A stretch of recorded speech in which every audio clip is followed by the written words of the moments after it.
ራፋኤል ሊዮ የሚባል ፖርቹጋላዊ ማለት ነው። የሚገርም ባህሪው ምን መሰላችሁ? እሱን እንደፈልጋችሁ አድርጉት፣ ጉዳዩ አይደለም ግን ያገሩ ልጅ አትንኩበት። የቡድን አጋሩን ከነካችሁበት ይጣላችኋል ነው የምላችሁ። ተመልከቱ እስኪ ከዚህ ቀደምም የነበረው ማለት ነው ፖርቹጋል ከስፔን ጋር እየተጫወተች ጀለስን ይቀጠቅጡታል። እንደምታዩት ጀለስ ግን ይወድቃል፣ ግን ፈገግ። አሁን እንደዚህ ይመቱታል፣ ፈገግ። እሱን ምንም አድርጉት፣ ጉዳዩ አይደለም። ከዛስ ኑኖ ሜንዴዝ እንደምታዩት ገፍተው ይጥሉታል። ያን ጊዜ ግን ተቀየረ፣ ተጣላ እንደምታዩት ማለት ነው። ልክ ይህንኑ ልማዱን ነው አሁን ፖርቹጋል አሁን በ26 ጨዋታ ላይ እንደዚሁ ተመልከቱ።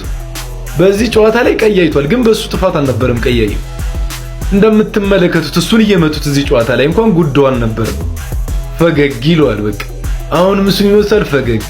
ዘን ግን የቡድን አጋሩ ጋር የምትመለከቱትን አይነት ጠብ ሲፈጥሩ መጣና በቃ ገፍትሮ ጣለው ማለት ነው።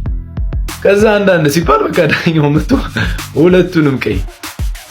አንድ ቀን ማለት ነው በራሱ ጉዳይ ተጣልቶ ያውቅ። በቃ በቡድን አጋሮች በሀገሩ ልጆች ነው የሚጣለው። እንደዚህ አይነት ባህሪ ሌሎች ተጫዋቾች ቢኖራቸው ምንኛ ደስ የሚል ነበር። አቦ ይመቸው ነው የምላችሁ፣ ይመቸው።